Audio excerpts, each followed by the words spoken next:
ముందుగా మరొకసారి తండ్రి అయిన దేవునికి కృతజ్ఞతాస్తుతులు. కూడి ఉన్న మీ అందరికీ కూడా మన ప్రభువును రక్షకుడైన యేసుక్రీస్తు నామమున వందనాలు తెలియజేస్తూ ఉన్నాం. అయితే ప్రియులారా, మనము గత కొద్దిగా కాలము నుంచి ప్రసంగి గ్రంథాన్ని మనం చదువుతూ ముందుకు వెళుతూ ఉన్నాం. ప్రసంగి గ్రంథాన్ని చదువుతూ ముందుకు వెళుతున్నప్పుడు చాలా మనకి మన జీవితాలకి దగ్గరగా ఉండే విషయాలు మనకి చాలా కూడా అర్థమవుతూ ఉన్నాయి. ఎవరైతే దానిని గ్రహించగలరో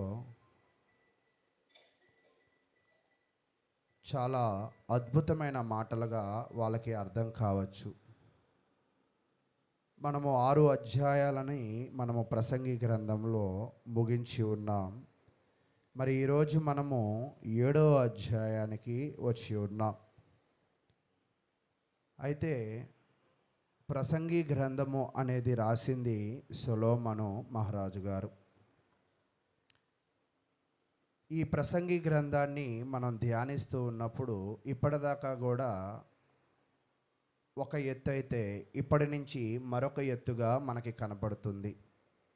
అంటే ఏమిటి అంటే, ప్రసంగి గ్రంథము 1వ అధ్యాయం అంతా కూడా రచయిత తన గురించిన పరిచయాన్ని తెలియజేశాడు. అంటే సొలొమోను తన గురించిన పరిచయాన్ని జనాలకి తెలియజేశాడు. తదుపరి ఆయన ఏం చేశాడంటే, మనం చూస్తున్నట్లయితే 2వ అధ్యాయం నుంచి 6వ అధ్యాయం దాకా ఆయన తన యొక్క జీవితంలో ఎవరి మీద పరిశోధన చేశాడో, వేటి మీద పరిశోధన చేశాడో వాటిని తెలియజేశాడు. మొదటి అధ్యాయం ఏమో పరిచయాన్ని తెలియజేశాడు. 2వ అధ్యాయం నుంచి 6వ అధ్యాయం వరకు వేటిని చెప్పాడంటే, ఆయన వేటి మీద పరిశోధన చేశాడో వాటినైతే తెలియజేశాడు. ఇంకా 7వ అధ్యాయం దగ్గర నుంచి ఆయన ఏం చేస్తూ వచ్చాడంటే, ఇంకా ముగింపు మాటలను ప్రారంభించాడంట. అంటే పరిచయము, పరిశోధన, ముగింపు అనేది మనకైతే అర్థమవుతుంది.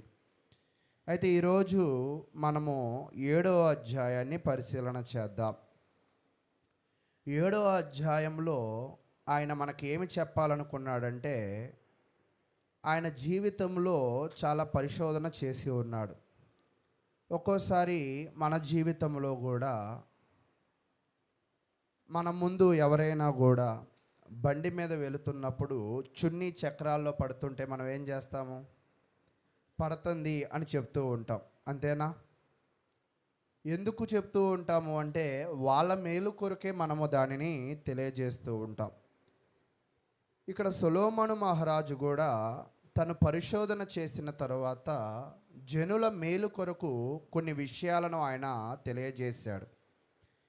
తెలియజేసిన దానిలో ఈరోజు మనము కొన్ని విషయాలనైతే మనం నేర్చుకోవడానికి ప్రయత్నం చేద్దాం. ఏంటి ఆయన ఏం చెప్పాలనుకుంటున్నాడంటే, జీవితంలో జనులందరూ కూడా అనేకమైన విషయాలలో కలత చెందుతున్నారు, అంటే బాధపడుతూ ఉన్నారు. ఈరోజు చూడండి, చిన్నపిల్లోడికి చిన్న కష్టం, పెద్ద పిల్లోడికి పెద్ద కష్టం, వయసుకు తగ్గ కష్టాలు ప్రతి ఒక్కరికి కూడా ఉన్నాయి. నాకు ఎటువంటి కలత లేదు, నాకు ఎటువంటి బాధ లేదు అని అనడానికి ఎవరికి కూడా అవకాశమే లేదు. ప్రతి ఒక్కరు కూడా ఏదో ఒక కలత చేత బాధపడుతూ ఉన్నారు. అయితే ఈ బాధపడుతూ ఉంటే ఆయన ఏం చెప్తున్నాడు అంటే, ఈ కలతలు చెందడానికి, ఈ బాధ చెందడానికి గల కారణం ఏమిటి అంటే, ఒక్కోసారి మనము మంచి అనుకుని చేసే పని మనకి చెడు జరుగుతూ ఉంటుంది. ఎవరు కూడా నేను చెడు చేయాలి అని ఎవరు చేయరు, మంచే జరిగిద్దని చేస్తారు. ఒక్కోసారి అదేమవుతుందంటే చెడు అవుతూ ఉంటుంది. సొలొమోను కూడా ఏం చెప్పాలనుకుంటున్నాడంటే, కొన్ని సందర్భాలలో మంచిది, శ్రేష్టమైనది అని మనం నమ్ముతున్నాం కదా, అది అన్ని సందర్భాలలో మంచిదైతే కాదు. నేను ఒక చిన్న ఉదాహరణ చెప్పి ముందుకు వెళ్తా. నిన్న కూడా ఒక సేవకుడి యొక్క ఇంటికి వెళ్ళాం. వెళ్ళిన తర్వాత ఆయన ఒక డ్రింక్ పోసాడు.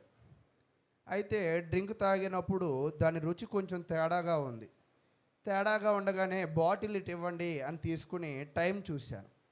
టైం చూస్తే ఏముందంటే 28వ తారీఖు లేదా ఒక 6వ నెల 2024లో ఆ బాటిల్ ఏమైందంటే తయారు జరిగిన సంవత్సరం. అయితే ముగింపు ఎప్పుడు ఉందంటే ఎక్స్పైరీ డేట్ అని కిందేసి 10వ నెల 2024 అని రాశారు. అయితే నేను చదివింది ఏం చేశానంటే కళ్ళజోడు తీసి చదివాను. ఇది టైం అయిపోయింది, ఒకసారి మీరు చూసుకోండి అని చెప్పా. కానీ నాకు కళ్ళజోడు లేకుండా చెప్పాను, మీరు కళ్ళజోడు పెట్టుకుని చూడండి అని చెప్పా. వాళ్ళు అటు ఇటు తుడిపి ఇది 2026 దాకా ఉంది అని చెప్పారు. మరి ఎవరు కళ్ళు మోసపోయాయి ఇక్కడ? నా ప్రశ్న మీకు అర్థమైందా? నాకేమో 2024 దాకా ఉందని నాకు అనిపించింది. ఆయన ఏమంటున్నాడు పెద్ద ఆయన? 2026 దాకా అంటుంది. వాళ్ళ కోడలు వచ్చి 2026 దాకే బ్రదరు అని అంటున్నారు. మరి రుచి తేడాగా ఉంది, నా కళ్ళు చూసాయి. మరి ఇక్కడ పొరపాటు ఎక్కడుంది? అయితే మరలా డ్రింక్ మొత్తం తాగేసి మరలా బాటిల్ ఇటు ఇవ్వండి అని కళ్ళజోడు పెట్టుకుని చూసా. 2024 ఉంది. కానీ జనాలు ఒక్కోసారి నోటి మాటలు నమ్మరు కదా, సాక్ష్యాధారాలు కావాలి కదా. దానిని నేను ఫోటో కొట్టుకుని డ్రింక్ ఎవరైతే తాగారో వాళ్ళందరికీ పెట్టా, ఒకసారి మీరు ఇళ్ళకెళ్ళి చూసుకోండి అని. అంటే ఇప్పుడు ఈ డ్రింక్ వల్ల మాకు మంచి జరిగిద్దా, ప్రమాదం జరిగిద్దా? సమయానికి ముందు తాగే డ్రింక్కి కొంచెం మంచి జరిగిద్దనే తాగుతూ ఉంటాం. సమయం దాటిపోయిన తర్వాత తాగే డ్రింక్కి నష్టమే జరిగింది. అలాగే ఇక్కడ సొలొమోను కూడా ఏం చెప్తున్నాడంటే ఒక్కోసారి మనం మంచిది, శ్రేష్టమైనది అని అనుకుంటూ ఉంటాం. అది అన్ని సమయాలలో మంచిది కాదు, అన్ని విషయాల్లో ఒక్కోసారి అది శ్రేష్టమైనది కూడా కాదు. ఇక్కడ సొలొమోను ఏం చెప్తున్నాడంటే తన యొక్క జీవితంలో, తన యొక్క పరిశోధనలో ఏది మంచిదో ఏది చెడ్డదో మనకి చెప్పాలని ప్రయత్నం చేస్తూ ఉన్నాడు. ఇలా చెప్పే ప్రయత్నం చేస్తూ ఉన్నప్పుడు ఒక్కోసారి ఆ మాటలు మనకి కొంచెం విచిత్రంగా కనపడచ్చు. ఒక్కోసారి ఆ మాటలు మనకి వెర్రితనముగా కూడా కనపడచ్చు. అంటే దేవుని మాటలు, దేవుని పనులు ఒక్కోసారి అనేకులకు ఎలా కనపడుతుంది అంటే వెర్రితనముగా కనపడుతూ ఉంటుంది. చూడండి, అపోస్తుల కార్యములు 17వ అధ్యాయం. అపోస్తుల కార్యములు 17వ అధ్యాయం తీసిన తర్వాత పేజీ నెంబర్ చెప్పే ప్రయత్నం చేయండి. 17వ అధ్యాయము 6వ వచనము. 6వ వచనం నుంచి మనం చదువుకుందాం. ఇక్కడ 6వ వచనానికి వచ్చేపాటికి పౌలు గారు అక్కడ వాక్యాన్ని ప్రకటిస్తూ ఉన్నారు. పౌలు శీలలు వాక్యాన్ని ప్రకటిస్తూ ఉన్నారు. ఈ వాక్యాన్ని ప్రకటిస్తూ ఉన్నప్పుడు అక్కడ జరిగిన సందర్భాన్ని మనం చదువుకుందాం. అయితే వారు కనబడినందున యాసోను కొందరు సహోదరులను ఆ పట్టణపు అధికారుల యొద్దకు ఈడ్చుకుని పోయి భూలోకమును తలకిందు చేసిన వీరు ఇక్కడికి కూడా వచ్చి ఉన్నారు, యాసోను వీరిని చేర్చుకుని ఉన్నాడు అని చెప్తున్నాడు. ఇక్కడ జరుగుతున్న సందర్భం ఏమిటి అంటే పౌలు శీలలు వచ్చి వాక్యం ప్రకటిస్తున్నాడు. ఆ వాక్యాన్ని ప్రకటిస్తూ ఉన్నప్పుడు వాళ్ళకి భూమి ఎలా అయిందంట? తలకిందులుగా కనపడుతూ ఉంది.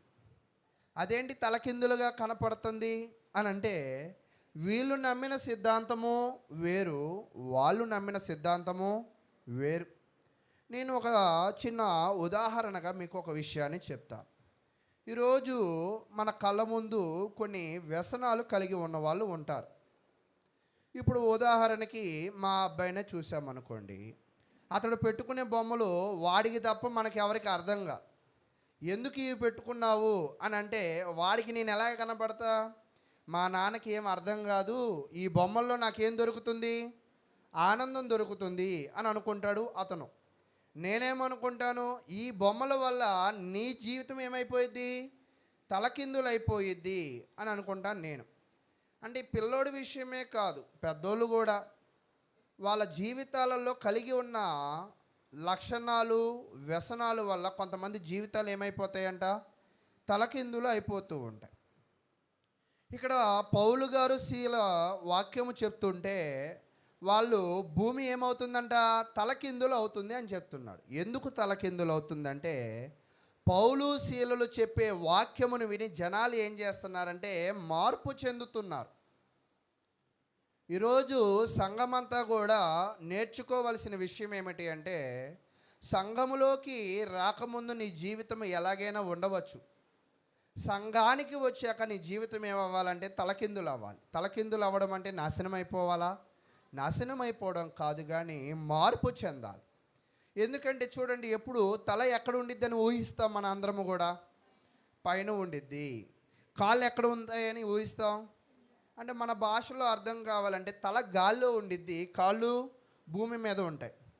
ఇప్పుడు మారిన వాళ్ళు మార్పు ఎలాగ ఉండాలంటే తల ఎక్కడ ఆనాలంట? నేల కానాలా? కాళ్ళు ఎక్కడ ఆనాలంట? గాల్లో ఉండాలా? ఇది సాధ్యమేనా? కానీ దేవుని వాక్యము వినిన వాళ్ళు అలా మారాలంట. అంటే మన జీవితంలో చాలా లోపాలు కలిగి ఉంటాం, కానీ దేవుని దగ్గరికి వచ్చిన తర్వాత ఎంత పెద్ద లోపమైనా కూడా దాన్ని నువ్వేం చేసేసుకోవాలి? మార్చుకోవాలి. అది అసాధ్యమని నువ్వు అనుకుంటావు, కానీ దేవునికి అది సాధ్యమే. కాబట్టి ఈరోజు భక్తులమైన మనము, విశ్వాసులమైన మనము ఏం చేయాలంటే మన జీవితంలో ఒక గొప్ప మార్పును పొందే బిడ్డలుగా మనము ఉండాలి. క్రైస్తవులు అంటేనే అర్థం ఏమిటి అంటే గొప్ప మార్పు చెందిన బిడ్డలు అని అర్థం. గొప్ప మార్పు చెందిన బిడ్డలు అని ఒకవేళ చూసినట్లయితే, మనము లోకములో ఉండే వ్యక్తి ఒకలాగే ఆలోచిస్తే మనం మారినట్ట? మనము లోకములో ఉండే వ్యక్తి ఒకలాగే మాట్లాడితే మనం మారినట్ట? మనము లోకములో ఉండే వ్యక్తి నడుచుకున్నట్లుగా మనము నడుచుకుంటే ఒకలాగా ఉన్నట్లేనా? ఒకలా ఉండినట్లయితే కాదు. కాబట్టి సొలొమోను ఏం చెప్తున్నాడంటే, అక్కడ మనం చూసినప్పుడు అపోస్తుడైన పౌలు శీలల వాక్యము వల్ల కొంతమంది జీవితాలు ఏమైపోయాయంట? తలకిందులు అయిపోతున్నాయి అని ఎవరు అనుకుంటున్నారు? అక్కడున్న జనాలు అనుకుంటున్నారు. వాళ్ళ ఉద్దేశంలో తలకిందులు అంటే ఏమిటంటే నాశనం అయిపోతున్నాయి అని వాళ్ళ అర్థము. కానీ నిజమైన అర్థం ఏమిటి అంటే వాళ్ళ జీవితాల్లో మంచిదానిని తెలుసుకుంటూ ఉన్నారు. సొలొమోను అక్కడ పౌలు శీలలు వాక్యము చెప్పి జనాలను మార్చినట్లుగా సొలొమోను కూడా తన మాటల ద్వారా, తన అనుభవము ద్వారా, తన జ్ఞానము ద్వారా జనుల యొక్క శ్రేయస్సు కోరి కొన్ని మాటలు చెప్తున్నాడు. ఇక్కడ మీరు ఒక విషయాన్ని బాగా పరిశీలన చేయాలి. మనము ఎవరి సలహాలను మాత్రమే తీసుకోవాలంటే, కొంతమంది ఏమనుకుంటారంటే జ్ఞానం ఉన్నవాడి సలహాలు తీసుకోవాలనుకుంటారు, లేదా అనుభవం ఉన్నవాడి సలహాలు తీసుకోవాలనుకుంటారు. కానీ దేవుడు ఏం చెప్తున్నాడంటే జ్ఞానము ఉండాలి, అనుభవం ఉండాలి. ఆ చెప్పే వ్యక్తి మనకేం కోరుకోవాలంట? శ్రేయస్సు కోరుకోవాలి. ఈరోజు అందరూ మాటలు మాట్లాడతారు, కానీ అందరు మాటలు ఇతరుల శ్రేయస్సు కోరి మాట్లాడే వాళ్ళు ఉండరు. ఇంతక సహోదరులు కూడా ఒక పాట పాడారు. ఏంటి ఆ పాట అంటే, ప్రేమ శాశ్వత కాలం ఉండను. ప్రేమలో ఏముండదు? డంబం ఉండదు. ప్రేమలో ఏముండిద్ది? దీర్ఘశాంతం ఉండిద్ది అని చెప్తున్నాడు. ఈరోజు ఒక వ్యక్తి ఒక సలహాని ఎలా ఇవ్వాలి అంటే తన జ్ఞానముతో, తన అనుభవానికి ఏది కూడా కలపాలంట? ప్రేమ కలపాలి. అంటే జ్ఞానము, అనుభవం మాత్రమే మంచి చేయదు. అతనికి ప్రేమతో తన మేలు, తన శ్రేయస్సు కోరి మనం ఏం చేయాలంటే తనకి ప్రయోజనకరముగా ఉన్న సలహాని మనము ఇవ్వాలి అని చెప్తున్నారు. సరే, నేను ఒక చిన్న మాట చెప్పి ఇంకొంచెం ముందుకు వెళ్తా. ఇప్పుడు ఒక వ్యక్తి పొట్టిగా ఉన్నాడు. పొట్టిగా ఉన్న వ్యక్తి వచ్చి, నేను కొంచెం ఎత్తుగా కనపడాలనుకుంటున్నాను, ఏ చెప్పులు వేసుకోమంటావు అంటే, పలానా ఏదో హీల్స్ ఉంటాయి కదా, హై హీల్స్ అంటారు కదా, అది ఇచ్చారు. అయితే ఇంకొక వ్యక్తి కూడా వచ్చి, ఆడేది చెప్పులు వేసుకున్నాడో నేను కూడా అదే వేసుకుంటా అన్నాడు. ఇతనేమో చాలా పొడుగ్గా ఉన్నారు. చెప్పులు ఇద్దరికి సెట్ అవుతాయా? నా ప్రశ్న మీకు అర్థమైందా? ఎందుకు సెట్ కావు? పొడుగున్న వాళ్ళకి హై హీల్స్ అవసరం లేదు, పొట్టి వాళ్ళకి అవసరం. ఈ వ్యక్తి ఎవరిని దృష్టిలో పెట్టుకుని సలహా ఇచ్చాడు? తన అనుభవాన్ని జ్ఞానాన్ని దృష్టిలో పెట్టుకుని పొట్టి వాళ్ళకి సలహా ఇచ్చారు, పొడుగు వాళ్ళకి కాదు. అంటే ఎప్పుడు కూడా సలహా ఇవ్వడం మంచిదే, అనుభవం చెప్పడం మంచిదే, కానీ ఈ సలహా ఈ అనుభవము దేని సందర్భానుసారంగా ఉండాలి. సందర్భానుసారముగా లేకపోతే ఆ సలహా వల్ల ప్రమాదం జరిగింది. లోకంలో కూడా ఒక్కోసారి ఏం జరిగిద్దంటే వాక్య జ్ఞానం లేని పాస్టర్లు ఉంటూ ఉంటారు. అందరికీ వాక్య జ్ఞానం ఉండదు. ఈ వాక్య జ్ఞానం లేని పాస్టర్లు ఏం చేస్తారంటే పెళ్ళికి వెళ్ళిన తర్వాత ఇంతక మాలోని ప్రేమను అని ఒక పాట పాడాం కదా, మాలోని ప్రేమను అంటే మాలో ప్రేమను వెలిగించడానికి నువ్వేమయ్యావంటే అయ్యా, నువ్వు సిలువ మోసావయ్యా, నువ్వు కొరడా దెబ్బలు తిన్నావయ్యా, నువ్వు బాధలు పడ్డావయ్యా అని పాట పాడాం కదా. ఈ పాట వెళ్ళి పెళ్ళిలో పాడచ్చా? మీకెలా తెలుసు? మీరు పాస్టర్లా? అంటే ప్రతి దానికి కూడా ఏముండాలి? సందర్భం ఉండాలి. అలా కాదు సార్, నాకు ఈ పాట చాలా అద్భుతంగా పాడడం వచ్చు అన్నా కూడా ఇది సందర్భం కాదు. అంటే ఇక్కడ నేనేం చెప్పాలనుకుంటున్నానంటే నీ అనుభవము, నీ జ్ఞానము, నీ సలహా సందర్భానుసారంగా ఉండాలి. సందర్భానుసారంగా లేకపోతే నువ్వు ఇచ్చే సలహా అతనికి ఏం జరిగిద్దంట? నష్టము జరిగిద్ది అని చెప్తూ ఉన్నాడు. అయితే ఇప్పుడు సొలొమోను ఏం చేయాలనుకుంటున్నాడంటే సందర్భానుసారంగా తన జ్ఞానమును అనేకులకు శ్రేయస్సు కోరి సలహాలు ఇస్తూ ఉన్నాడు. ఇటువంటి వాణి సలహాలు మనము తీసుకోవడము మంచిదా చెడ్డదా? నా ప్రశ్న మీకు అర్థమైందా? సరే, ప్రశ్న మరొక రకంగా మిమ్మల్ని అడుగుతాను. ఇప్పుడు మీ అందరికీ ఎగ్జామ్ పెట్టారు, మీకు ఏమీ రాలేదు. నిజం ఏంటంటే ఎవరో ఆన్సర్లు బాగా చెప్తున్నారని మీకు అర్థమైంది. ఇప్పుడు ఆ ఆన్సర్లు నమ్మి రాయడం మంచిదా మంచిది కాదా? నీకు ఎలాగో రాదు, వచ్చినోడు చెప్తా అంటున్నాడు. ఇప్పుడు నువ్వు రాయడం మంచిదా మంచిది కాదు? నేను కూడా 10th క్లాస్లో ఏం చేశానంటే నా రిజల్ట్కి ముందు నా ముందు అమ్మాయి రిజల్ట్ చూసా. ఆమెది 2.6 రిజల్ట్, నా 2.7. ఎందుకంటే ఎక్కువ కాపీ చేశాం కదా. అంటే ఆమెకి మంచి మార్కులు వస్తే నాకు మంచి మార్కులు రావాలి. నేనేమనుకున్నానంటే చూపించిన ప్రతి ఒక్కరు జ్ఞానవంతులు కాదు. ఎందుకంటే వాళ్ళు ఏదో సొంత కొట్టుడు కొడతారు, అది కూడా మనకు చూపిస్తూ ఉంటారు. మనం ఏమనుకుంటాం, మనకి ఎలాగో రాదుగా, వచ్చింది చూసి మనం ఏమనుకుంటాం, అబ్బా సూపర్ రాస్తున్నారు, మనం కూడా రాద్దాము అని అనుకుంటాం. అయితే ఆమెకి మంచి మార్కులు వచ్చాయి, దేవుడి దయ వల్ల నాకు మంచి మార్కులు వచ్చాయి. అయితే ఇక్కడ నేనేం చెప్పాలనుకుంటున్నానంటే సొలొమోను యొక్క సలహాలు మనము పాటించడము మంచిదా కాదా? మంచిది అని నువ్వు ఎలా నిర్ధారణకు వస్తావంటే సొలొమోను జీవితాన్ని చూసి నిర్ధారణకు వస్తావు. అయితే ఇక్కడ సొలొమోను జీవితంలో ఎదుటివాడి సలహాలు మనము తీసుకోవడం, ఎదుటివాడు సలహా ఎలా ఇవ్వాలని చెప్పా ఇప్పటిదాకా మీకు? జ్ఞానంతో ఇవ్వాలి, అనుభవంతో ఇవ్వాలి, ప్రేమతో ఇవ్వాలి, సందర్భమును బట్టి ఇవ్వాలి అని చెప్పానా? అయితే తీసుకోవడం మంచిదా కాదా అనేది చూసేటప్పుడు 1వ రాజుల గ్రంథము 12వ అధ్యాయం, 1వ రాజుల గ్రంథము 12వ అధ్యాయము 6వ వచనాన్ని మనం చదువుకుందాం. 1వ రాజుల గ్రంథము 12వ అధ్యాయము 6వ వచనం. అప్పుడు రాజైన రెహబాము, ఎవరంటే ఇతను రాజైన రెహబాము, అయితే తన తండ్రి అయిన సొలొమోను బ్రతికి ఉన్నప్పుడు అతని సమూహమందు సేవ చేసిన పెద్దలతో ఆలోచన చేసి ఇతడు రాజైనప్పటికీ కూడా తన కార్యక్రమాలలో ముందుకు వెళ్ళాలంటే ఎవరు సలహాలు తీసుకున్నాడంట? తన తండ్రితో పనిచేసిన వాళ్ళ సలహాలు తీసుకున్నారు.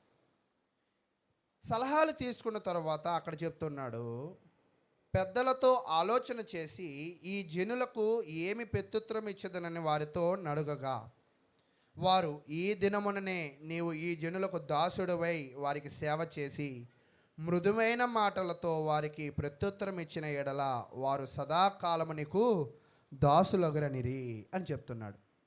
ఇక్కడ చెప్తున్న వాక్యం ఏమిటి అంటే సొలొమోను చచ్చిపోయాడు.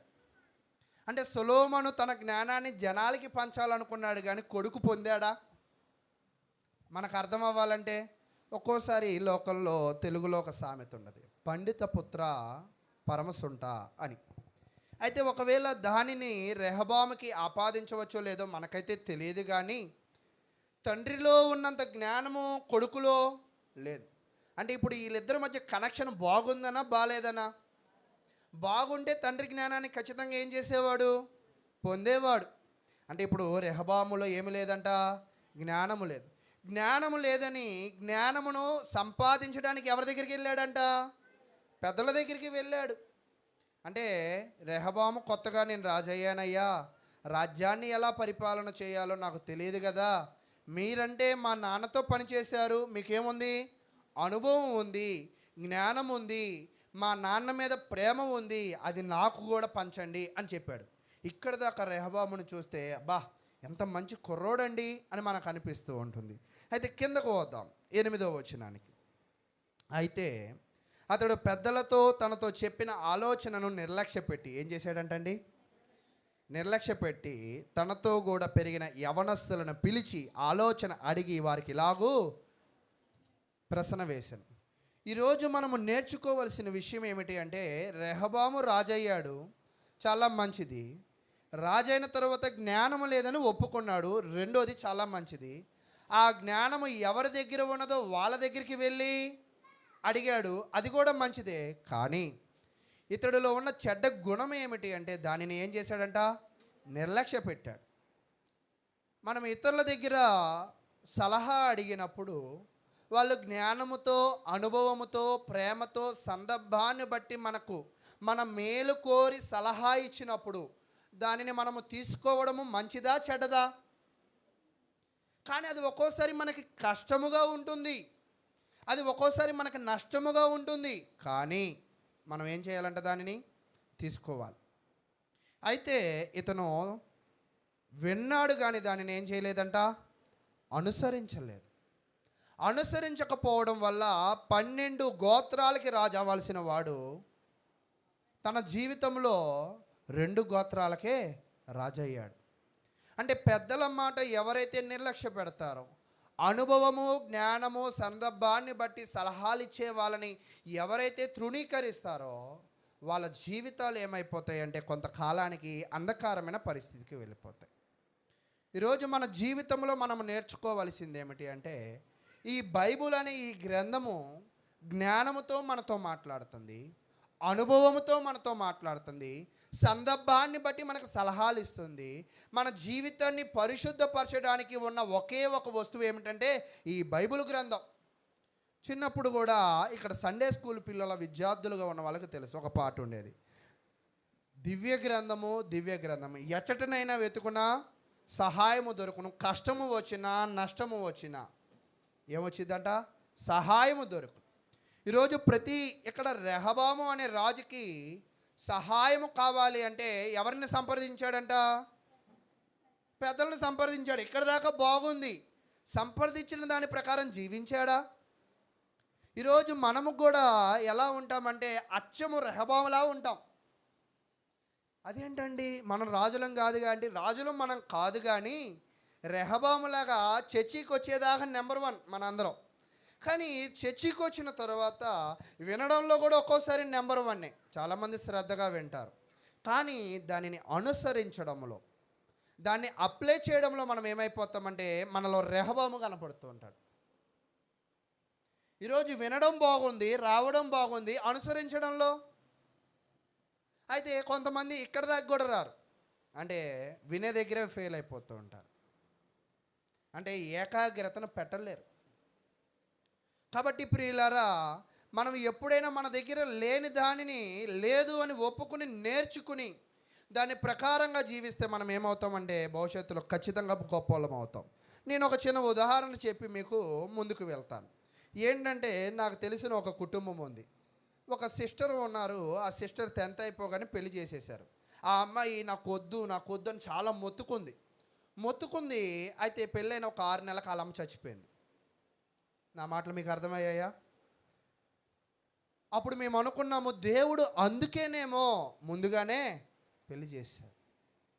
ఈరోజు మనం నేర్చుకోవాల్సింది ఏమిటంటే, బైబిల్ మాటలని, బైబిల్ జ్ఞానమును ఉపదేశించే వారి మాటలను మనము నడుచుకున్నట్లయితే ఒక్కోసారి ఆ నిమిషము మనకి బాధగా ఉండొచ్చు, కానీ భవిష్యత్తుకి ఒకవేళ వాళ్ళ అమ్మ లేకపోతే వాళ్ళ నాన్న ఆ అమ్మాయికి అప్పటికి పెళ్లి చేయలేడు, అది నిజం. కానీ ఆ రోజు పెళ్లి చేసేటప్పుడు అమ్మాయి ఏమైంది? బాధపడింది. తర్వాత ఏమై ఉంటుంది? ఇది నాకు మంచి జరిగింది అని అనుకుంది. అయితే ఇప్పుడు సొలొమోను కూడా ఏం చెప్పాలనుకుంటున్నాడంటే, తన జీవితంలో ఏది శ్రేష్టమైనదో, ఏది మంచిదో, సగటు మానవుడికి ఏది శ్రేష్టముగా ఎంచాలో ఆయన తెలియజేస్తూ ఉన్నాడు.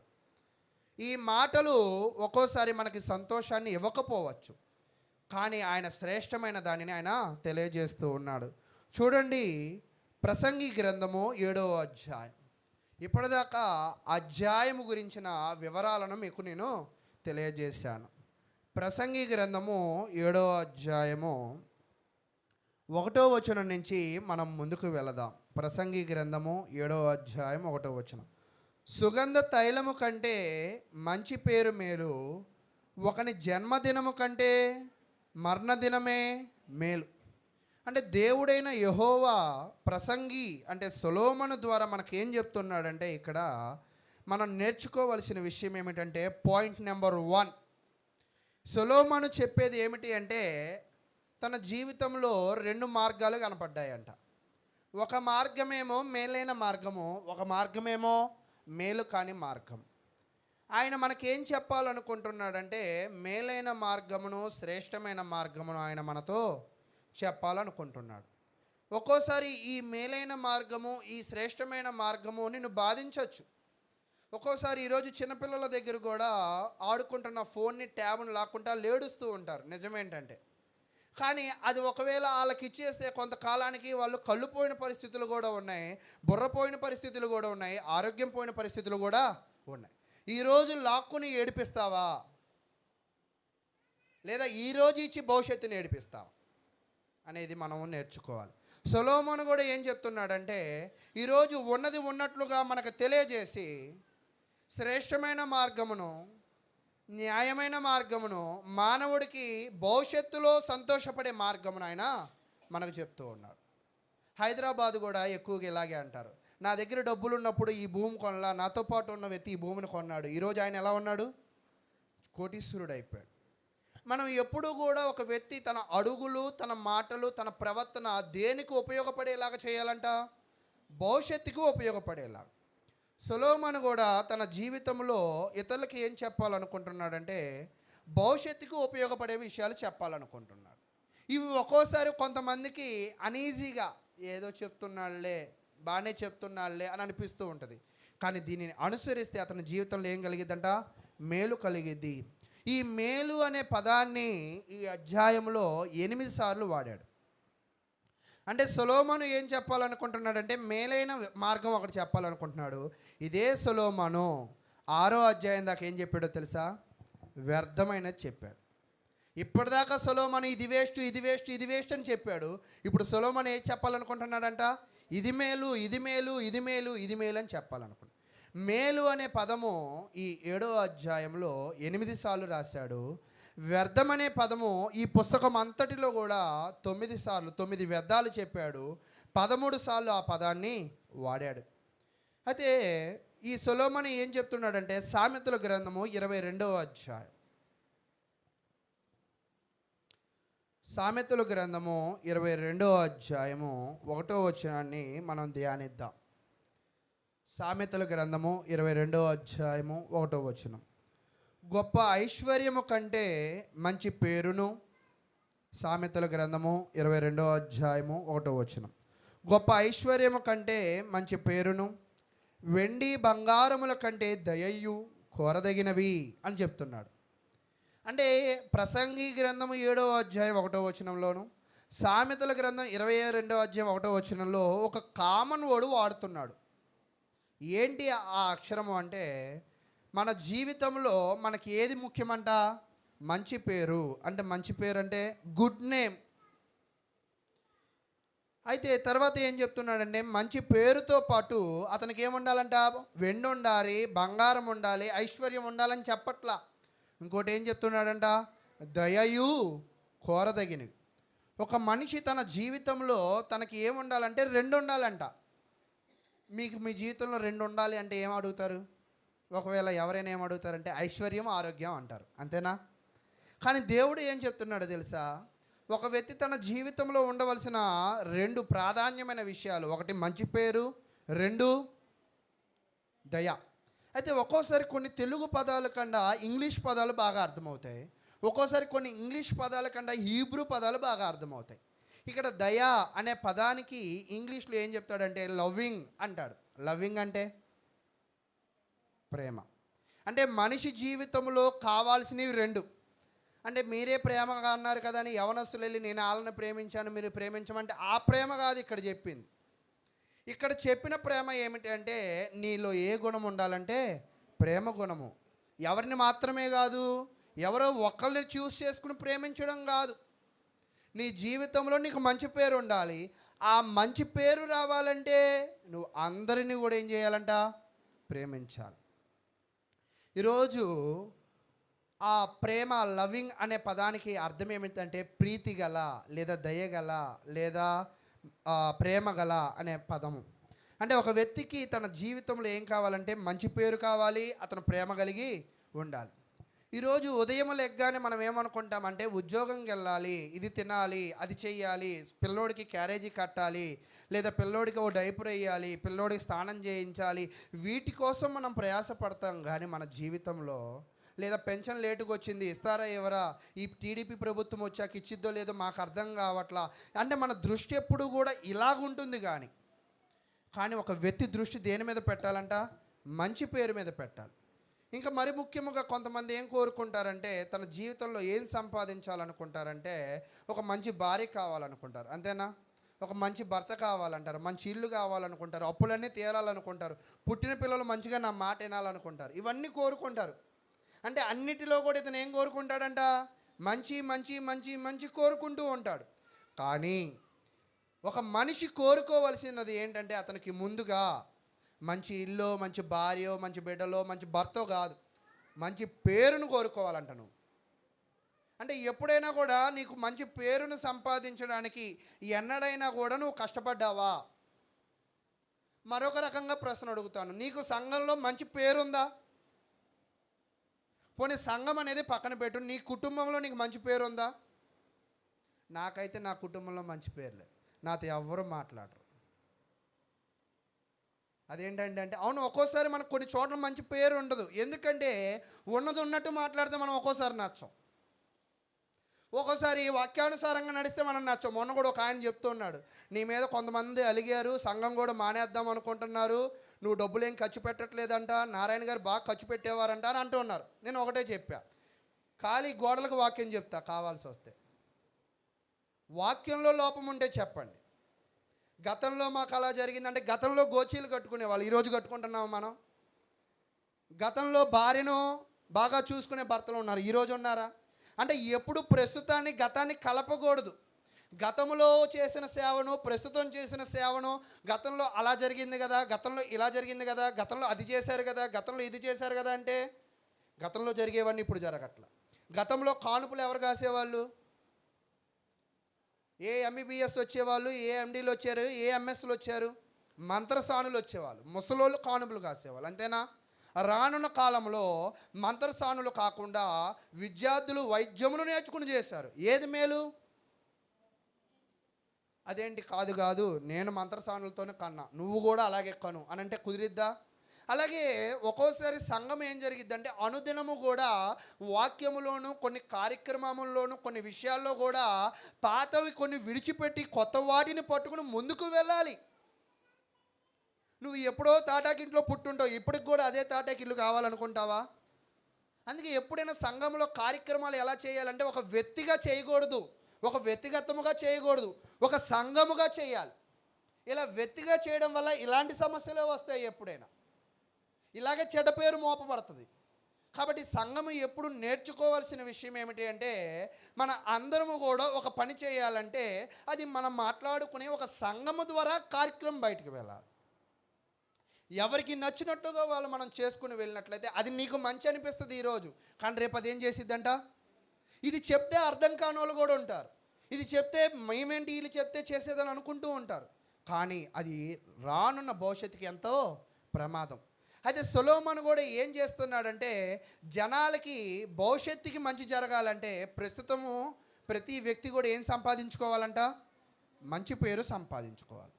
మంచి పేరు సంపాదించుకోవాలంటే అతను ఎంతమంది పట్ల ప్రేమ కలిగి ఉండాలంట? అందరి పట్ల ప్రేమ కలిగి ఉండాలి అని చెప్తున్నాడు. కాబట్టి ఈరోజు ఇల్లు సంపాదించుకోవాలో, మంచి భార్యాభర్తలు సంపాదించుకోవాలా అనే గురి కాదు, కానీ మన జీవితంలో మంచి పేరు చాలా ముఖ్యం. ఈ మంచి పేరు లేకపోతే అక్కడ చెప్తూ ఉంటాడు, ఒక వ్యక్తి చచ్చిపోయిన తర్వాత సరైన విధముగా సమాధి చేయబడకపోతే అతని పిండము కడుపులో రాలిపోవడమే మేలు.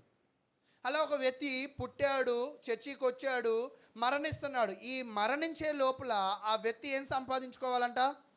మంచి పేరు. ఈ మంచి పేరు ఎలా వచ్చిందంటే అందరినీ ప్రేమించడం ద్వారా, లేదా ఆ ప్రేమ గుణము నువ్వు కలిగి ఉండడం ద్వారా వచ్చిద్ది అని చెప్తూ ఉన్నాడు. అయితే ఈ ప్రసంగి గ్రంథం 7వ అధ్యాయంలో ఒక విషయాన్ని చెప్తున్నాడు.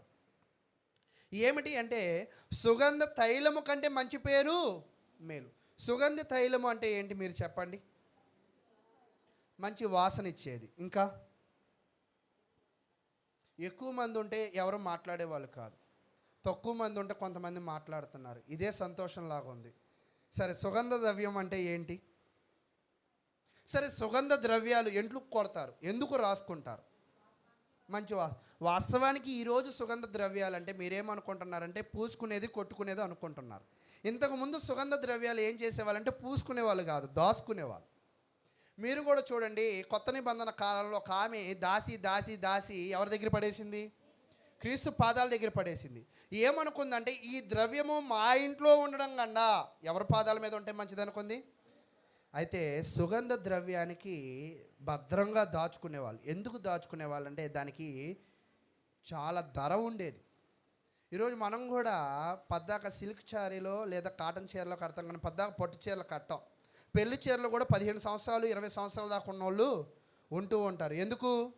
అది చాలా ఖరీదు కదా, అప్పుడప్పుడే కడతాం. ఎవరైనా ఖరీదైంది రోజు వేసుకోవాలనుకుంటారా, అప్పుడప్పుడు వేసుకోవాలనుకుంటారా? అంతేనా? కరెక్టేనా? సరే, బంగారం కూడా విలువైంది కదా, అప్పుడప్పుడు వేసుకుంటారా, రోజు వేసుకుంటున్నారా చౌలీలు? అంటే ఒక్కోసారి అన్నిటికీ మనం పొత్తులు కలపకూడదు. కొన్ని వస్తువులేమో అప్పుడప్పుడు వేసుకోవాలనిపించింది, కొన్ని వస్తువులేమో నిరంతరము ఉంచుకోవాలని. ఈ సుగంధ ద్రవ్యము కూడా ఆ రోజుల్లో దాచుకునేవాళ్ళు. ఎవరి దగ్గర ఎక్కువ సుగంధ ద్రవ్యం ఉంటే వాళ్ళు బాగా ధనము కలిగిన వాళ్ళు, వాళ్ళకి మంచి విలువ ఉండేది. కానీ దేవుడు ఏం చెప్తున్నాడంటే, సుగంధ ద్రవ్యము మీ ఇంట్లో పెట్టుకుని విలువ కాదు, దాని ద్వారా వచ్చే విలువ కన్నా నువ్వు సమాజంలో సుగంధ ద్రవ్యములాగా ఒక పరిమళమైన వ్యక్తిగా జీవిస్తే వచ్చే మంచి పేరే నీకు మంచిది. అందుకే ఒక మాట చెప్తూ ఉంటాడు, కీర్తన గ్రంథం 133, సహోదరులు ఐక్యత కలిగి ఉండి నివసించుట ఎంత మేలు, ఎంత మనోహరం అంటాడు. ఈరోజు నీకు నువ్వుగా నాకు నీవుగా మాట్లాడితే మంచిది కాదు, నీకు నువ్వుగా నాకు నేనుగా ప్రవర్తిస్తే మంచిది కాదు. మనం ఎప్పుడైనా ఒక కుటుంబమైనా ఒక సంఘమైనా కలిసి ఉంటే అది ఎంతో మేలు చేస్తుంది. సంఘానికే కానీ, సమాజానికే కానీ, కుటుంబానికే కానీ ఎప్పుడు మేలు కలిగిద్ది అంటే కలిసి ఉన్నప్పుడే. ఇక్కడ దేవుడు కూడా ఏం చెప్తున్నాడంటే, ఒక మంచి పేరు సంపాదించుకోవాలి నువ్వు, కానీ సుగంధ ద్రవ్యాన్ని తెప్పించుకుని నువ్వు గొప్పవాడు అని నువ్వు అనుకోవద్దు. సుగంధ ద్రవ్యాన్ని శరీరానికి పూసి ఆ సువాసన ద్వారా నువ్వు విలువైన వ్యక్తిగా ప్రపంచానికి నువ్వేమీ చెప్పుకోవద్దు. ఆత్మ సంబంధమైన వ్యక్తిగా నువ్వు జీవించి నువ్వు మంచి పేరు నువ్వేం చేయాలంట? తెచ్చుకో అని దేవుడు వాక్యం అయితే తెలియజేస్తున్నాడు. ఆ తర్వాత ఏం జరుగుతుందంటే, ఒక మేలు ఏం చెప్పాడంట? సుగంధ ద్రవ్యము కన్నా మంచి పేరే మేలని చెప్పాడు. రెండో విషయం, ఒకని జన్మదినము కంటే మరణ దినమే మేలు అని చెప్తున్నాడు. ఈరోజు ఒక్కోసారి మరణమైన కుటుంబాలు కూడా కొన్ని ఉంటాయి. వాళ్ళు కొంతమంది ఏమనుకుంటారంటే, మైలు కదా మేము ప్రార్థనలో రావచ్చా అని అనుకునే వాళ్ళు ఉంటారు. ఒక్కోసారి చావుల దగ్గరికి వెళ్ళి అశుభంగా భావించే వాళ్ళు కూడా ఉంటూ ఉంటారు. కానీ ఇక్కడ దేవుడు ఏం చెప్తున్నాడంట? పుట్టుక కండా మరణమే మేలని చెప్తున్నాడు. ఈ విషయాలు మీకు వింటున్నప్పుడు ఇదేంటి అంత తలకిందులుగా చెప్తున్నాడు అని మీకేం అర్థం కావట్లేదా? అంటే ఇక్కడ దేవుడు వాక్యము యొక్క అర్థం ఏమిటి అంటే, సహజంగా జనాలు పుట్టినప్పుడు అందరూ కూడా ఏమవుతారంట? ఆనందపడతారు. చనిపోయినప్పుడు బాధపడతారు. కానీ ఇక్కడ ఆశ్చర్యంగా రివర్స్ చెప్తున్నాడు. ఏంటో తెలుసా? చనిపోయినప్పుడు ఏమవ్వాలంట? ఆనందపడాలా, బాధపడాలా? చనిపోయినప్పుడు సహజంగా ఏమొచ్చిద్ది? బాధ వచ్చింది. కానీ ఆ చనిపోవడమే ఏమంటున్నాడంట? ఆ మరణ దినమే ఏమంటున్నాడంట? మేలు అని చెప్తున్నాడు. అదేంటండి, పుట్టుక కన్నా మరణమే మేలు అంటున్నాడు? ఏంటి దీనిలో ఉన్న అర్థము అంటే, పుట్టినప్పుడు ఎవరు ఏమీ అర్థం చేసుకోలేరు, కానీ చనిపోయినప్పుడు కొంతమందికి అర్థమవుతుంది. అదేంటి, నిన్నటిదాకా నాకు కనపడ్డాడు, ఈరోజు కనపడలా అని అనుకుంటూ ఉంటాం. ఈ ఆలోచనలు, ఈ అభిప్రాయాలు నీ హృదయాన్ని ఏం చేస్తాయంటే మరిన్ని మంచి పాఠాలు నేర్చుకోవడానికి అవకాశము ఉంటుంది. ఒక్కోసారి మేము కూడా కొంతమంది శవాలని పూడ్చిపెట్టడానికి వెళ్తుంటాం కదా, ఏడుపులు ఎక్కువ ఉండవు. ఒక్కోసారి అక్కడ మట్టేసి వెనక్కొచ్చి తిట్టుకునే వాళ్ళు కూడా ఉంటూ ఉంటారు. అంతేనా? అది ఇక్కడ మా దేవుడు వాక్యం ఏం చెప్తుంది అంటే, మన జీవితంలో కొన్ని విషయాలు బాగా ఎక్కడ నేర్పబడతాయి అంటే, పుట్టినప్పుడు కంటే చనిపోయినప్పుడే బాగా నేర్పబడతాయి. మనం బ్రతికి ఉన్నప్పుడు చాలామంది ఒకలా మాట్లాడతారు. మనం చనిపోయిన తర్వాత అక్కడ వెళ్ళిన ఆ సమాధి కార్యక్రమంలో ఉండే వ్యక్తికి ఏం అర్థమవుతుంది అంటే, జీవితం యొక్క విలువ, జీవితం తర్వాత ఏమి ముగింపు అనేది కూడా బాగా అర్థమవుతూ ఉంటుంది. కాబట్టి దేవుడు ఏం చెప్తున్నాడంటే, జనన దినము కంటే మరణ దినమే మేలు అంటున్నాడు. ఇప్పటిదాకా ఎన్ని మేలులు చెప్పాడు? 2 మేలులు. నేను ఒక 4 మేలులు చెప్పి ఈ వాక్యాన్ని నేను ఈరోజైతే ముగిస్తాను. 2 మేలులు అయిపోయాయి. 3వ మేలు చూద్దాం. 2వ వచనం, విందు జరుగుచున్న ఇంటికి పోవుట కంటే ప్రలాపించుచున్న వారి ఇంటికి పోవుట మేలు. ఎలయనగా 3వ మేలు ఏమిటి అంటే, దేవుడైన యెహోవా సొలొమోను గారి ద్వారా తెలియజేస్తున్న విషయము, విందు జరుగుచున్న ఇంటికి పోవుట కంటే ప్రలాపించుచున్న ఇంటికి పోవుట మేలు. అంటే విందు జరుగుతున్న ఇంటికి ఎందుకు దేవుడు దానికన్నా ప్రాధాన్యత దేనికి ఇమ్మంటున్నాడు అంటే, ఇక్కడ మీకు అర్థమవుతుందా? సొలొమోను విషయంలో సుగంధ ద్రవ్యం ఉంది, మంచి పేరు ఉంది. నువ్వు దేన్ని సెలెక్ట్ చేసుకోవాలంటున్నాడు? మంచి పేరు అంటున్నాడు. ఒకటి పుట్టిన దినం ఉంది, ఒక మరణ దినం ఉంది. దీంట్లో దేనికి వెళ్ళాలని చెప్తున్నాడు? మరణ దినం అంటున్నాడు. ఒకటి విందు భోజనం ఉంది, ఒక విందు కార్యక్రమం ఉంది, ఇంకోవైపు ఏముందంట? సంతాప కార్యక్రమం. ఈ రెండిట్లో దేన్ని సెలెక్ట్ చేసుకోమంటున్నాడు? సంతాపక. అంటే ఈ సెలక్షన్ మీకు ఏదైనా తేడా కొడుతుందా? ఏంటి అంతా కూడా మనకి ఆపోజిట్గా చెప్తూ ఉన్నాడు?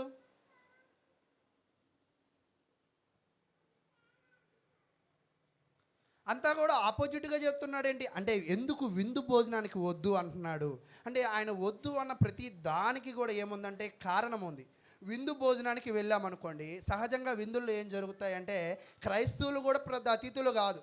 ఒక్కోసారి మాకు కూడా ఆశ్చర్యంగా ఉంటుంది. క్రైస్తవులు అయిన వాళ్ళు పుష్పాలంకర కార్యక్రమాలు, సన్మాన కార్యక్రమాల్లో సినిమా పాటలు పెట్టుకుని డ్యాన్సులు వేసే క్రైస్తవులు కూడా ఉన్నారు. అదేంటి మీరు క్రైస్తవులుగా అంటే, క్రైస్తవులమే, కానీ విందులో మేమేమేస్తాం?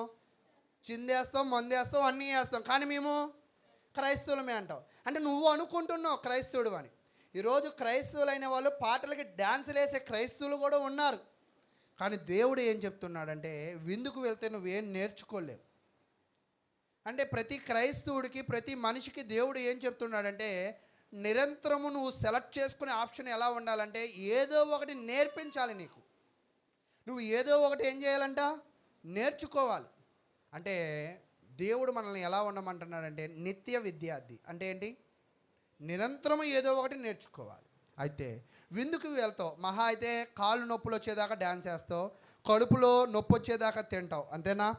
కాసేపటికి కాళ్ళు నొప్పులు, కాసేపు తినింది అరిగిపోతుంది. కానీ ఇది ఎంతవరకు ఆనందం అంట? తాత్కాలికమైన ఆనందం. కానీ ఒకవేళ నువ్వు సంతాప సంబంధమైన కార్యక్రమంలో పాల్గొంటే నీకేమైద్ది అంటే, ఒక మెచ్యూరిటీ వచ్చింది.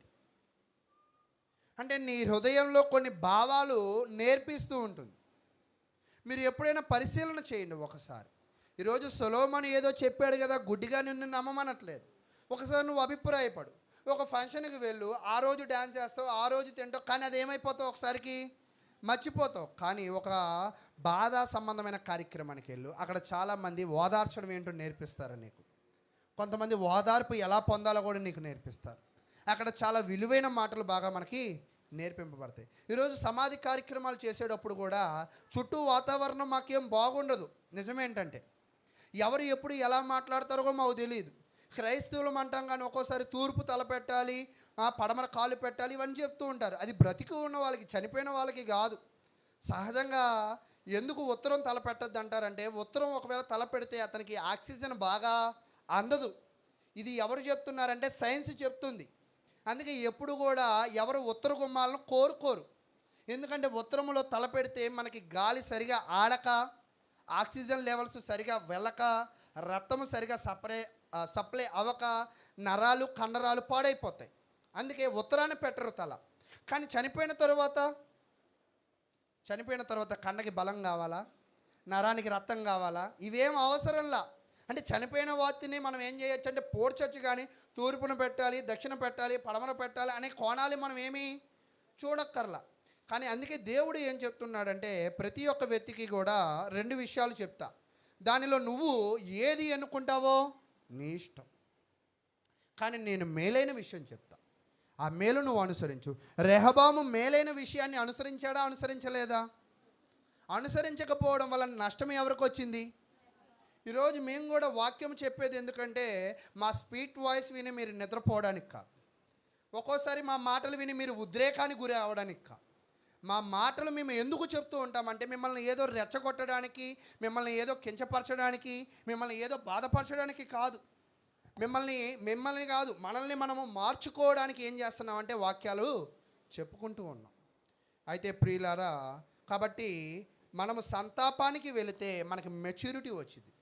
మెచ్యూరిటీ అంటే ఏమిటి అంటే మీకు కొద్ది నిమిషాలు నేను దానిని కూడా వివరించే ప్రయత్నం చేస్తాను. ఇది 4వ విషయం. 3వ విషయం. 4వ విషయం ఏం చెప్తున్నాడంటే చూడండి, నవ్వుట కంటే దుఃఖపడుట మేలు, ఎలయనగా భిన్నమైన ముఖము హృదయమును గుణపరచును అని చెప్తున్నాడు. మీకు కూడా మత్తయి సువార్త 5వ అధ్యాయం 4వ వచనంలో ఒక మాట ఉంటుంది. ఏంటో చెప్పగలరా? దుఃఖపడువారు ధన్యులు, వారు ఓదార్చబడుతురు. అంటే దుఃఖంలో కూడా దేవుడు ఒక్కోసారి ఏముందంటున్నాడంట, సంతోషం ఉంటుంది. దుఃఖంలో కూడా ఓదార్పు ఉంటుంది. అదేంటి, దుఃఖంలో ఎందుకు సంతోషం ఉంటుంది అంటే, మనం దుఃఖంలో ఉన్నప్పుడు మన వెనక్కి ఎంతమంది నిలబడతారో మనకు అర్థమవుతుంది. వాళ్ళను చూసి ఓకే వీళ్ళు మనం ఇప్పుడు మేము కూడా ఎవరికైనా చిన్న ప్రమాదం జరిగినా, చిన్న ఇబ్బంది పడినా వెంటనే వాళ్ళ ఇంటికి వెళ్ళి ప్రార్థన చేస్తాం. సహజంగా ఎందుకు వెళ్ళి ప్రార్థన చేస్తూ ఉంటామంటే, వాళ్ళు బాధల్లో ఉన్నారు, మేమున్నామని చెప్పడానికి. అంటే చర్చి అనేది ఏంటంటే, మేమున్నాం, మీరు ధైర్యంగా ఉండండి, మీ కొరకు మేము ఏం చేస్తాం, ప్రార్థన చేస్తామన్నాం. కొంచెం ఆర్థిక పరిస్థితులు మాకు కూడా బాగున్నాయి అనుకోండి, ఏ పండో కాయో కూడా పట్టుకెళ్తూ ఉండి, పట్టుకెళ్ళకపోతే ఎందుకు పట్టుకెళ్ళాలా, వాళ్ళకి ఇచ్చారు కదా, వీళ్ళకి ఇచ్చారు కదా, మాకు ఇవ్వలేదంటే మా పరిస్థితులు బట్టి ఇస్తూ ఉంటాం. ఒక్కోసారి ఇస్త్రీ షర్ట్ వేస్తా, ఒక్కోసారి ఇస్త్రీ లేని షర్ట్ వేస్తా. దేన్ని బట్టో చెప్పండి, పోనీ పరిస్థితులు బట్టి వేస్తూ ఉంటాం. అదేంటి మొన్న వేసారు కదా ఇస్త్రీ షర్టుతో చెప్తేనే ప్రసంగం అంటే అలా కుదరదు. ఒక్కోసారి పరిస్థితులు బట్టి మారుతూ ఉంటాయి. అయితే ప్రియులారా, ఇక్కడ కూడా దేవుడు వాక్యం ఏం చెప్తుంది అంటే, బుద్ధిహీనుడు ఒక్కోసారి ఏమవుతాడంటే పాటలు వినడం కొరకు బాగా ప్రయాసపడతాడు. జ్ఞానవంతుడు ఏం చేస్తాడంటే గద్దింపుకు లోపడతాడు. కింద చెప్తూ ఉన్నాడు 5వ వచనంలో, బుద్ధిహీనులు పాట వినుట కంటే జ్ఞానుల గద్దింపు వినుట మేలు. బుద్ధిహీనుల పాటలు అంటే చాలామంది కూడా వాళ్ళ సమయాన్ని దేనికి కేటాయిస్తారంటే, ఒక రకంగా సంతోషపడే, తన శరీరాన్ని తన మనసుని సంతోషపెట్టే కార్యక్రమాలకి సమయాన్ని ఎక్కువగా కేటాయిస్తారు. అలా సమయాన్ని ఇలా కేటాయించే వాళ్ళని దేవుడు వాక్యం ఏమంటుందంట, బుద్ధిహీనులు పాటలు వినుట కంటే. అంటే బుద్ధిహీనులు తన సమయాన్ని ఎక్కువగా దేనికి కేటాయిస్తారంటే వ్యర్థమైన వాటికి ఖర్చు పెడతారు. జ్ఞానులు దేనికి వింటారంట, గర్దింపును వింటారు. అయితే ప్రియులారా, ఈరోజు ఇక్కడ వరకే నేను ఈ అధ్యాయాన్ని వివరించాలనుకుంటున్నాను. ఇక్కడ దేవుడు వాక్యం ఏం చెప్తుందంటే, సుఖభోగములు వెనక నువ్వు పరిగెట్టడం నేర్చుకుంటే ఆ సుఖభోగములు నిన్ను ఏం చేస్తాయంటే ఒక్కోసారి బాధ పెడుతూ ఉంటాయి. ఒక్కోసారి నీకు బాధ అని అనుకున్న దానిలో నువ్వు పరిగెత్తడం నేర్చుకుంటే అవి నిన్ను ఏం చేస్తాయంటే నీ జీవితంలో మంచి జీవితాన్ని ఇస్తూ ఉంటాయి. ఇక్కడ ప్రతి దానిలో కూడా ఆయన ఏం చెప్తున్నాడంటే, ఇది మేలు, ఇది మేలు, ఇది మేలు, అది ఏం కాదని చెప్తున్నాడు, మేలు కాదని చెప్తున్నాడు. ముందేం చెప్పాడంటే మంచి పేరు మేలు అన్నాడు, తర్వాత మరణ దినం మేలు అంటున్నాడు, సంతాప కార్యక్రమం మేలు అంటున్నాడు, గర్దింపు మేలు అంటున్నాడు. అసలు మేలు మేలు మేలు అంటున్నాడు కదా. మీరు ఇంగ్లీష్ బైబిల్లో చూసినట్లయితే ఏమంటున్నాడంటే బెటర్. బెటర్, దీనికన్నా అది బెటర్. నేను కూడా వచ్చే వారం దేవుని చిత్తం అయితే ఒక టీవీ కొనాలనుకుంటున్నాం. అదేంటంటే మీ దగ్గర అంత డబ్బులు ఉన్నాయంటే నా దగ్గర డబ్బులు లేవు. కానీ ఏంటంటే చాలామంది పెద్ద వయస్సు వచ్చేసింది, కొంతమంది తీయలేని పరిస్థితి, కొంతమంది ఎత్తుక్కునే పాటికి వచనం అయిపోతుంది. ఈ టీవీలో ఆ వచనాన్ని చూపిస్తూ ఉంటే కొంతమందికి అర్థమవుతుంది అనే ఆశ. మా నిరంతరం ఆశ ఏంటంటే ఏదో ఒక రకంగా మీ బుర్రలోకి ఏం చేయాలని, బుర్రలోకి మనసులోకి ఆ వాక్యాన్ని పెట్టాలని. ఈరోజు ఒక్కోసారి కూడా డబ్బులు పెట్టే జాలి, మరి ఎంత డబ్బులున్నా కూడా కుక్కడానికి ప్రయత్నం చేస్తూ ఉంటాం, అంతేనా? ఒక్కోసారి అమ్మ నేను ఒక 50,000 నా బ్యాంకులో పెట్టాలనుకున్నాను చాలే అని అనుకుంటామా? ఇంకో 10 లక్షలు వచ్చాయి, అప్పుడు ఏం చేస్తావు దాన్ని కూడా దాంట్లోనే కుక్కుతావు. అలాగే మీ హృదయాలలో ఏం చేయాలనుకుంటారంటే ఒక సేవకుడు మీరు ఎంత వాక్యం విన్నా కూడా ఆయన ఏం చేయాలనుకుంటాడంటే నిరంతరము కూడా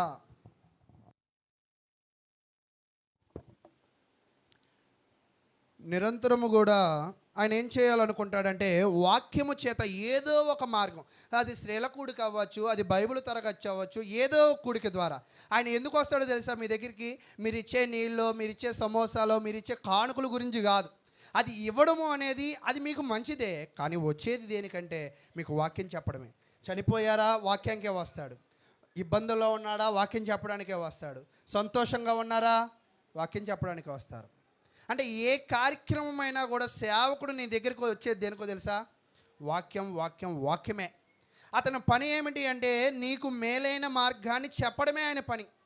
అసలు మేలు మేలు మేలు అంటున్నారు కదా, మేలు అంటే ఇంగ్లీష్ వర్డ్లో ఏం వాడాడంటే బెటర్ అని వాడాడు. బెటర్ అంటే ఏంటంటే ఒకవేళ హీబ్రూ పదంలో చూస్తే అది తోబ్ అంటే అర్థం ఏమిటి అంటే మంచిది, ఆహ్లాదకరమైనది, అందమైనది, సంతోషమైనది, విలువైనది అని చెప్తున్నాడు. అంటే సొలొమోను ఇప్పటిదాకా ప్రతి మనిషికి కూడా ఏం చెప్తున్నాడంటే ఇది మంచిది, ఇది సంతోషకరమైనది, ఇది ఆహ్లాదకరమైనది, ఇది మేలుకరమైనది అని చెప్తూ ఉన్నాడు. ఎవరి మంచికి ఇదంతా చెప్పేది ఆయన? మన మంచికే. అయితే ప్రియులారా, విన్నామనుకోండి మనం ఖచ్చితంగా ఒక రకంగా బాగుపడతాం. వినలేదనుకోండి కొంతమంది అంటూ ఉంటారు, చెప్తామయ్యా విన్నోడు ఏమవుతాడు, బాగుపడతాడని లోకల్లో కూడా అంటూ ఉంటారు కదా. అలాగే సేవకుడు పని ఏమిటి అంటే మిమ్మల్ని ఇలాగ తాయెత్తి కట్టి మార్చడం మా పని కాదు. ఒక్కోసారి ఈరోజు క్రైస్తవులు కూడా కొబ్బరికాయలు కట్టుకునే వాళ్ళు ఉన్నారు. జ్వరం తగ్గకపోతే నడుము నొప్పులో, మెడ నొప్పులో, అనారోగ్యాలు ఇవి వస్తే తాయెత్తులు కట్టుకునే క్రైస్తవులు కూడా ఉన్నారు. ఎందుకు కట్టుకున్నావంటే నువ్వు నమ్ముకున్న దేవుడు కన్నా ఆ తాయెత్తు బెటర్ అని నువ్వు ఎంచుకున్నావు కాబట్టి అది కట్టుకున్నావు. నిజమేనా కాదా? ఎవరైనా నిజమే, అది ఒప్పుకోవాలి. మనం ఒక దానిని వద్దన్నాం, ఇంకో దానిని పట్టుకుంటున్నామంటే ఏది వేస్ట్ అనుకుంటున్నాం? ఇది వేస్ట్, అది బెటర్ అనుకుంటున్నాం. అలాగే నేను నమ్ముకున్న దేవుడు నీకు కావాల్సిన మేలుని, నాకు కావాల్సిన మేలుని, నీకు రావాల్సిన మంచిని, నాకు రావాల్సిన మంచిని చేయడానికి ఆయన గొప్పవాడు. కానీ దానిని అనుభవించాలి అంటే నీలో ఏముండాలంటే నువ్వు ఎంచుకునే మార్గం ఉండాలి. అలా నువ్వు సరైన మార్గం ఎంచుకుంటేనే నువ్వు మంచిది పొందగలవు. సుగంధ తైలము కంటే ఇది గొప్పదే, ఇది లోకానికి గొప్పదే. కానీ దేవుడికి ఏది గొప్పదో తెలుసా? మంచి పేరు. ఈరోజు నువ్వు సమాజంలో మంచి పేరు సంపాదించు, కుటుంబంలో మంచి పేరు సంపాదించు, సంఘంలో మంచి పేరు సంపాదించు. పలానా వ్యక్తి అబ్బా వాళ్ళు ఎంత బాగా పనిచేసేవాళ్ళు. మొన్న కూడా చెప్తున్నారు, తీతు గారి ఇంటికి వెళ్ళినప్పుడు అరే లూది అమ్మ తెలుసా అంటున్నారు. మైకిల్ గారు తెలియదన్నా అన్న. ఎవరో కాదు, వాళ్ళ అత్తగారండి, వాళ్ళ అత్తగారు అమ్మగారు అవుతారని చెప్తున్నారు. నీకెలా తెలుసు అన్న అంటే అప్పట్లో ఆమె చాలా విశ్వాసిరా అని అంటున్నాడు. అంటే ఈరోజు నిజంగా నీ విశ్వాసము, నీ మంచితనము తరతరాలు ఏమవుతుందంటే ఒక్కోసారి మాట్లాడుకునే పరిస్థితి. కాబట్టి నువ్వు సుగంధ ద్రవ్యాన్ని నువ్వు సెలెక్ట్ చేసుకున్నావు అంటే ఆ సుగంధ ద్రవ్యం వరకే నీ జీవితం. కానీ మంచి పేరుని సెలెక్ట్ చేసుకో, అది తరతరాలు ఏమవుతుంది. ఈరోజు ఈ స్పీకర్లో ఎవరి డబ్బులు ఉన్నాయో నాకు తెలుసు, ఆ స్పీకర్లో ఎవరి డబ్బులు ఉన్నాయో నాకు తెలుసు, ఈ మైక్లో ఎవరి డబ్బులు ఉన్నాయో నాకు తెలుసు. ఇవి ఉన్నంత కాలము కూడా ఏమవుతుంది, వాళ్ళు చేసిన మంచి పనిని మేము తలుచుకుంటూ ఉంటాం.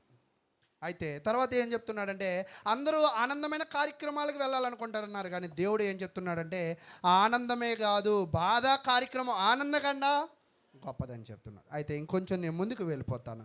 అయితే ఇలాంటి ఒక వ్యక్తి ఉన్నాడు, ఆ వ్యక్తి గురించి నేను చెప్పేసి ఈరోజు వాక్యాన్ని ముగిస్తాను. ఇక్కడ కూడా ఒక వ్యక్తి ఉన్నాడు, అతని జీవితంలో సుగంధ ద్రవ్యం ఉంది, కానీ ఆయన ఏం కావాలనుకున్నాడంటే మంచి పేరు కావాలను.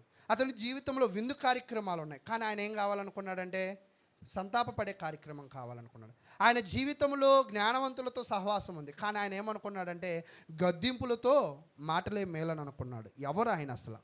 చూడండి, హెబ్రీయులు రాసిన పత్రిక 11వ అధ్యాయం. హెబ్రీయులు రాసిన పత్రిక 11వ అధ్యాయము 24వ వచనాన్ని మనము చదువుకుందాం. హెబ్రీయులు రాసిన పత్రిక 11వ అధ్యాయము 24వ వచనం. మోషే పెద్దవాడైనప్పుడు విశ్వాసమును బట్టి ఐగుప్తు ధనము కంటే క్రీస్తు విషయమైన నింద గొప్ప భాగ్యమని ఎంచుకొని. ఇక్కడ నేను ఈ వచనాన్ని బాగా క్లియర్గా వివరించే ప్రయత్నం చేస్తా. ఇక్కడ ఉన్న వ్యక్తి పేరు ఏమిటంట? మోషే. అతని జీవితంలో ఏముందంట? ఐగుప్తు ధనం ఉంది, ఇంకోవైపు ఏముందంట? నింద ఉంది, నింద. కానీ ధనము గొప్పదా నింద గొప్పదా అంటే ఏది బెటర్ అనుకున్నాడు ఆయన? సరే, మరొక ప్రశ్న నేను అడుగుతా. చర్చిలో పనిచేస్తే వాళ్ళు తిడతారని మీకు తెలుసు. కొన్ని కార్యక్రమాలు, అన్ని కార్యక్రమాలకి అందరికీ నచ్చవు. నిజమేంటంటే ఒక్కోసారి కొంతమంది నచ్చితే కొంతమంది నచ్చవు. ఒకరికి నచ్చాయని ఎక్కువ చేయలేం, ఒకరికి నచ్చలేదని ఆపలేం. సంఘానికి ఏది మంచిదో ఏది మేలో అది చేస్తూ ఉంటాం. అయితే ఇప్పుడు మోషే ఉన్నాడు కదా, మోషేకి ఐగుప్తు ధనము మంచిది అనుకున్నాడా, క్రీస్తు నింద మంచిది అనుకున్నాడా? ఈరోజు నిజంగానే ఒక్కోసారి నిందల పాలు అవుతాము అని తెలిసి కూడా మీరు చేసిన ఒక్క పని చెప్పండి. నా ప్రశ్న అర్థమైందా?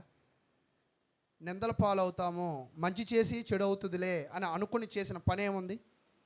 కానీ మోషే జీవితంలో ఏముందంటే నింద అని తెలిసినా కూడా ధనమును వదిలేసి దేనికి వెళ్ళాడంట? మనం ఏమనుకుంటాం? పిచ్చోళ్ళలాగా ఉన్నాం అనుకుంటాం. అదేంటి, చక్క సుఖంగా తిని పడుకోక నీకెందుకు ఈ కష్టాలు అని అనుకుంటూ ఉంటాం. అయితే ప్రియులారా, మోషే ఏమనుకున్నాడంటే బెటరే కాదు, భాగ్యము అనుకున్నాడు. భాగ్యం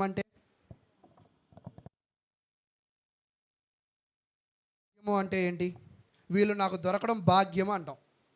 అలా అని ఉండకపోవచ్చులే మీరు ఎవరు, కానీ అనుకోండి కాసేపు, ఇది నాకు దొరకడం భాగ్యం, ఈ సంఘం నాకు దొరకడం భాగ్యం అని నేను అనుకుంటున్నా కాసేపు. భాగ్యం అంటే ఏంటి? అదృష్టమా? దొరకడం. ఇంకా అబ్బా, ఈ చల్లటి పరిస్థితుల్లో వాస్తవానికి మనసులో ఏమనుకున్నా అంటే ఈ ఎండాకాలానికి ఒక ఏసీ ఉండాలి, ఈ ఎండాకాలానికి ఒక టీవీ ఉండాలి, ఎంతగానో కృషి చేసాం, కానీ 2 లక్షలు అయింది అన్నారు. కానీ ఇప్పుడు నాకు అది దొరికితే నేనేమనుకోవాలి? దాన్ని భాగ్యము అనుకోవాలి. ఎందుకు అనుకోవాలి భాగ్యమని?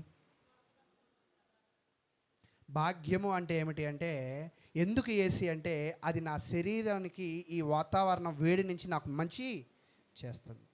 కానీ ఇక్కడ మోషే కూడా ఏమనుకుంటున్నాడంటే ధనము ద్వారా వచ్చే మేలు కన్నా క్రీస్తు నింద ద్వారా వచ్చే మేలే నాకు మంచిది అనుకుంటున్నాడు, మంచి మేలు అనుకుంటున్నాడు. ఇంత మీకు చెప్పే కదా, మేలు అంటే ఏంటంట? దానిలో సంతోషం ఉంది, దానిలో ఉల్లాసం ఉంది, దానిలో సమృద్ధి ఉంది, దానిలో ఉత్తమం ఉంది అని. అయితే ప్రియులారా, ఎందుకు అసలు మోషే జీవితాన్ని ఒక 2 ముక్కల్లో మనం పరిశీలన చేసేద్దాం. మోషే ఆయన ఎవరంటే ఒక రాకుమారుడు, ఫరో యొక్క ఆధీనంలో ఉండే ఒక రాకుమారుడు, అంతేనా? ఆయనకి సకల విద్యలను అభ్యసించగలిగిన జ్ఞానం ఉంది, అంతేనా? ఆయన సకల వైభవాలు అనుభవించగలిగిన సామర్థ్యత ఉంది, చిన్న వయసు 40 ఏళ్ళు, అంతేనా? ఆయనకి ఏ కొరత లేని జీవితం ఉంది, అంతేనా? ఇవన్నీ నిజమేనా? మీ అందరికీ తెలుసా ఇవన్నీ? అయితే ఇవన్నీ వద్దనుకుని ఏం కావాలనుకున్నాడంట? నా జనులతో జీవించడం నాకు మంచిదని వాళ్ళ దగ్గరికి వెళ్ళాడు. ఈరోజు ఆరాధనకు వచ్చేటప్పుడు కూడా నువ్వు మోషేలాగా ఉండాలి. ఈరోజు ఆరాధనకు వచ్చేటప్పుడు నిన్ను కూడా చాలా టెంప్ట్ చేస్తాయి, నిన్ను చాలా ఆపుతాయి, కానీ వాటి అన్నిటికన్నా క్రీస్తుని ఆరాధించడమే, ఆరాధనలో పాల్గొనడమే నీకేమనుకోవాలంటే నువ్వు మేలనుకోవాలి. అయితే కింద చెప్తున్నాడు 25వ వచనంలో, అల్పకాలము పాపభోగము అనుభవించుట కంటే దేవుని ప్రజలతో శ్రమ అనుభవించుట మేలని యోచించి. అంటే ధనములో ఏముందని అనుకుంటున్నాడు? పాపం ఉందనుకుంటున్నాడు. ధనములో ఏముందనుకుంటున్నాడు? భోగములు ఉన్నాయి అనుకుంటున్నాడు. ధనములో ఏముందనుకుంటున్నాడు? చెడు ఉందనుకుంటున్నాడు. కానీ క్రీస్తులో ఏముందనుకుంటున్నాడంట? శ్రమైన అది నాకు మేలని యోచించి ఫరో కుమార్తె యొక్క కుమారుడని అనిపించుకొనుటకు ఒప్పుకొనలేదు. ఏలయనగా అతడు ప్రతిఫలముగా కలగబో బహుమానమందు దృష్టి ఉంచును. అంటే ఇప్పుడు దొరుకుతున్న ఫరో ఆధీనములో ఉన్న రాజరికాన్ని అనుభవించాల, ఫరో ఆధీనంలో ఉన్న సకల ఐశ్వర్యాలను అనుభవించాల. ఆయన ఏమి అనుభవించాలనుకున్నాడంటే కలగబోవు ప్రతిఫలం అంట. అంటే ఎప్పుడో కలిగిద్ది, దాని కొరకు చూస్తున్నాడంట. అయితే చూసి అక్కడ ఏం చెప్తున్నాడంటే 27వ వచనం, విశ్వాసమును బట్టి అతడు అదృశ్యుడైన వాణిని చూచున్నట్లు స్థిరబుద్ధి గలవాడై రాజ్యాగ్రహమునకు భయపడగా ఐగుప్తును విడిచిపోయెను అని చెప్తున్నాడు. ఇక్కడ మీరు చూస్తున్నట్లయితే ఒక వ్యక్తి మేలైన దానిని ఎప్పుడు ఎన్నుకోగలడంటే అతనికి ఏముండాలంటే స్థిరమైన బుద్ధి ఉండాలి. కొంతమంది నిమిషానికి ఒకలా మాట్లాడుతూ ఉంటారు, వాళ్ళు స్థిరమైన బుద్ధి గల వాళ్ళు కాదు. ప్రతి వ్యక్తి కూడా ఏం కలిగి ఉండాలంటే స్థిరమైన బుద్ధి కలిగి ఉండాలి. ఆ స్థిరమైన బుద్ధి నిన్ను ఏం చేసిద్ది అంటే గొప్ప స్థితిలో నిన్ను నడిపించిద్ది. అయితే ఈ స్థిరమైన బుద్ధి ఎలా వచ్చిద్ది? మోషే ఇక్కడ హెబ్రీలు రాసిన పత్రిక 11:24లో మళ్ళా చదివి దానిలో ఒక విషయం చెప్తా. మోషే పెద్దవాడైనప్పుడు మోషే ఏమవుతున్నాడంట? పెద్దవాడు అవడం అంటే చాలామంది ఏమనుకుంటారంటే తల పెరగడం, కాళ్ళు చేతులు పెరగడం అనుకుంటూ ఉంటారు, వయసు పెరగడం అనుకుంటారు. కానీ మోషే పెద్దవాడైనప్పుడు తనతో పాటు ఏం కూడా పెరిగిందంట? విశ్వాసం పెరిగింది. దానిని ఇంగ్లీష్లో ఏమంటాడంటే when he was come to year. అంటే ఏం చెప్తున్నాడంటే అతనికి వయసు వచ్చినప్పుడు, అంటే ఆయనకి వయసు వస్తూ ఉన్నప్పుడు ఆయన దేవునిలో జ్ఞానాన్ని కూడా ఏం చేస్తున్నాడంట?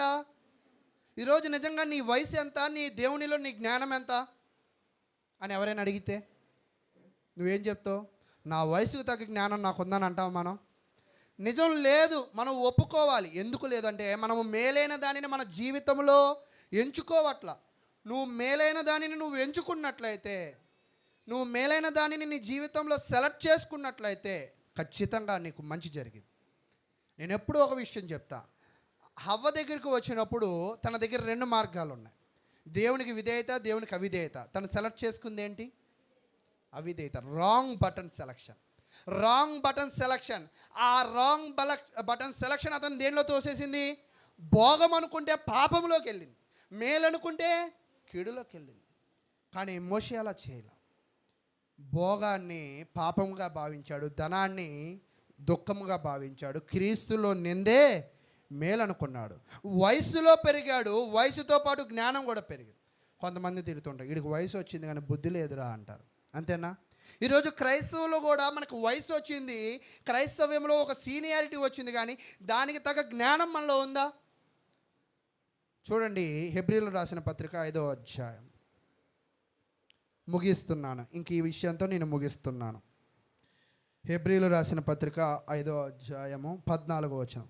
వయసు వచ్చిన వారు అభ్యాసము చేత మేలు కీడులను వివేచించుటకు సాధకము చేయబడిన జ్ఞానేంద్రియాలను కలిగి ఉన్నారు గనుక బలమైన ఆహారము వారికే తగును. ఎవరైతే బలమైన ఆహారము తింటారో వాళ్ళు వయసులో ఎదుగుతారు. ఆ వయసులో ఎదిగిన వారికి ఏమొచ్చిందంట? మేలు కీడులను వివేచించు. ఈరోజు నువ్వు వయసులో ఎదుగుతున్నావు అంటే నువ్వు మంచి పేరు సంపాదించుకోవాలని ప్రయాసపడాలి. నువ్వు వయసులో ఎదుగుతున్నావు అంటే విందు కార్యక్రమాలకి, అల్లరి చిల్లర కార్యక్రమాలకి, వాటికి కాదు. నువ్వు చేయాల్సింది ఏంటంటే ఎవరైతే ప్రలాపిస్తారో, ఎవరైతే బాధలో ఉన్నారో వాళ్ళ దగ్గరికి వెళ్ళాలి. కొంతమంది మందలించే వాళ్ళ దగ్గరికి ఎక్కువ వెళ్ళరు, ఎందుకంటే ఎప్పుడు వెళ్ళినా ఏదో ఒకటి చెప్తూ ఉంటాడు రా అంటారు. సంతోషంగా చెడు చెప్పే వాళ్ళ దగ్గరికి బాగా వెళుతూ ఉంటారు. కానీ ఏం కోరుకుంటున్నారంట? గద్దింపును కోరుకోవాలి. మనం నిరంతరం ఏం కోరుకోవాలంట? గద్దింపు అంటే నా మాట అర్థమైందా? గద్దింపు అంటే ఏంటి? వాస్తవానికి నా ప్రసంగాలు నేనే ఒక్కోసారి వింటూ నిద్రపోతూ ఉంటా, నాకు వస్తుంది నిద్ర. అయితే అందుకే ఒక్కోసారి ప్రశ్నలు వేస్తూ ఉంటున్నా, స్పీడ్గా కాకుండా మీకు నిద్ర రాకుండా. ప్రతి ప్రశ్నకి మీరు కళ్ళు తెరిచి ఆన్సర్ ఇవ్వండి, మీ నిద్రపోయిద్ది. నా ప్రశ్న ఏమి అడిగా ఇప్పుడు నేను? గద్దింపు అంటే ఏంటి? అరవడం. అంటే ఒక అరుపులు కోరుకోవాలంట. ఏ అరుపులు? నేల దగ్గర అరుపులో, ఇంటి పక్కన అరుపులో కాదు. ఈ అరుపులు జ్ఞాన సంబంధమైన అరుపులు. అంటే నాలో ఉన్న తప్పుని జ్ఞానముతో అరిచే వాళ్ళతో మనం ఏం చేయాలంట? ఈ రోజు నీకు అది షేమ్, కానీ భవిష్యత్తుకి అది నేను గొప్ప స్థితిలో ఉంచుద్ది. కాబట్టి దేవుడు ఇక్కడ ఏం చెప్తున్నాడంటే వయసు పెరిగే కొద్దీ బెటర్ ఆప్షన్ మనం ఎంచుకోవాలి. బెటర్ ఆప్షన్, అది బెటర్ ఆప్షన్ గుడ్ ఆప్షన్గా ఉండాలి. ఆ గుడ్ ఆప్షన్ నీకు ఏం చేసిద్దంట? మేలు చేసిద్ది. కాబట్టి ప్రియులారా, ఈరోజు ప్రార్థనకు వస్తున్న మన అందరము కూడా ప్రార్థనలో కూర్చున్న దగ్గర నుంచి, మనం జీవించే దగ్గర నుంచి, మనం నడిచే దగ్గర నుంచి ఇక్కడ మనం బెస్ట్ పర్ఫార్మెన్స్ ఇవ్వాలి. ఎంత బాగా వినడానికి ప్రయాసపడతామో, ఎంత బాగా నిశ్శబ్దమైన వాతావరణాన్ని కలగజేస్తామో అది మనం ప్రయత్నం చేయాలి. అలా చేయకపోతే నువ్వు ఎప్పుడైతే మేలైన మార్గాన్ని ఎంచుకోకుండా రాంగ్ సెలక్షన్ చేస్తావో నీ జీవితం మెల్లగా ఏమైపోద్దంట? బలహీనపడే అవకాశం ఉంటుంది. కాబట్టి సొలొమోను ఇప్పటిదాకా ఏం చెప్పాడంటే, ఒక వ్యక్తికి తన జీవితంలో ఏది మేలో అనేది తెలియజేశాడు. అలాగే నీ జీవితంలో మేలు ఏంటంటే మంచి పేరు, ప్రేమ కలిగి ఉండడము, బాధలతో ఇతరులతో ఉండడము, ఎవరైనా గద్దిస్తే ఆ గద్దింపును వినడం. ఎవరైనా గద్దిస్తే చీటికి మాటికి కొంతమందికి ఇంతాకు వచ్చేటప్పుడు కూడా మా ఓడి నోట్లో ఏంటి చెప్తున్నారు అని అంటున్నాడు. అంటే ఈరోజు చిన్న పిల్లోడి దగ్గర నుంచి పెద్దోళ్ళ దాకా ఎవరు కూడా చెప్పిన మాట ఎవరు వినడానికి ఇష్టపడట్లా. అంటే ఈరోజు పుట్టే వాళ్ళందరూ కూడా ఎలా ఉన్నారంటే మనకన్నా రెబల్గా ఉన్నారు. వాస్తవానికి మనమే తలతెక్కలోలం అనుకుంటే మనకన్నా తలతెక్కలోలు పుడుతున్నారు. నిజమేంటంటే ఈ తలతెక్కల సమాజంలో మనం ఎలాగ ఉండాలంటే మన బిడ్డలకి మనకి మేలైన మార్గాన్ని ఎంచుకోవడం చూపించాలి. మనం చూపిస్తే వాళ్ళకి అర్థం కాదు, మనం చేస్తే అది అర్థమవుతుంది. నిన్న కూడా ఒక సేవకుడు పిలిచాడు. పిలిచి ఏం చెప్తున్నాడంటే, నా కుటుంబ పరిస్థితులు బాలా, నేను ఇంకా సేవ చేయలేను, నువ్వు వచ్చి ఇక్కడ సేవ చేయన్నాడు. నేను చెప్తాను, వచ్చే వారం చెప్తాను అని వచ్చేసా. అసలు మీకు ఆరాధన ఎన్నింటికి అన్నాడు? 10ంటికి అన్నా. మా దగ్గరికి 7:30కి రా, 9 వరకు ఉండు, వాక్యం చెప్పి వెళ్ళిపోను. నాకు అప్పుడే భయం వేసింది. నిజంగా మన కుటుంబము మన బిడ్డలు బాగోకపోతే రానున్న కాలంలో మనం సేవ చేయలేం. సేవే కాదు, క్రైస్తవుడిగా బ్రతకలేం. నువ్వు ఎప్పుడైనా ధైర్యంగా నేను క్రైస్తవుడు అని చెప్పుకోగలవా? క్రైస్తవుడికి ఉండవలసిన గుణగణాలు మనలో ఉంటాయా? నేను ఒక్కోసారి ఇప్పటికీ కూడా నువ్వేం చేస్తున్నావు డిజిగ్నేషన్ అంటే సేవకుడు అని చెప్పను. అంటే మనలో లోపాలు మనకు ఉంటాయి కదా. అసలు నన్ను కూడా ఎవరు సేవకుడు అనుకోరులే ముందు, కాబట్టి మనం కూడా చెప్పం. అయితే ఇక్కడ నేనేం చెప్తున్నానంటే, చెప్పుకోవాలంటే ధైర్యం ఉండాలి. క్రైస్తవుడు అని చెప్పుకోవాలన్నా, సేవకుడు అని చెప్పుకోవాలన్నా. ఎందుకంటే మన లక్షణాలు చెప్పాలి, మనం చెప్పడం కాదు. కాబట్టి మొన్న కూడా మేము ఒక అతను కారు తోలడానికి పుట్రాల ప్రార్థనకి వెళ్ళాం. కింద నుంచి పైదా చూసా, ఏంటి మీరు క్రైస్తవులు అన్నారు. అవునన్నారు. ఎలా అంటే తంబి బొమ్మ ఒకటి వేసుకున్నాడు, కారులో ఒక సిలువ గుర్తు పెట్టుకున్నాడు. ఇవన్నీ చూసి ఆయన ఏమనుకున్నాం? కానీ క్రైస్తవుడు అంటే బొమ్మలు చూసో సిలువలు చూసో నిర్ధారణ కాదు, ప్రవర్తన చూసి నిర్ధారణకి రావాలి. ఆ నిర్ధారణ చేసేది ఎవరంటే దేవుడు. కాబట్టి మీ జీవితంలో మీరు క్రైస్తవులుగా మేలు పొందాలంటే దేవుడు ఈ విషయాలు చెప్పాడు. దయచేసి మీ జీవితంలో మంచి పేరు సంపాదించడానికి మీ జీవితంలో ప్రయాసపడతారని కోరుకుంటూ ఎంతో ఓపికగా విన్న మీ అందరికి ప్రభునామమున వందనాలు తెలియజేస్తున్నాను.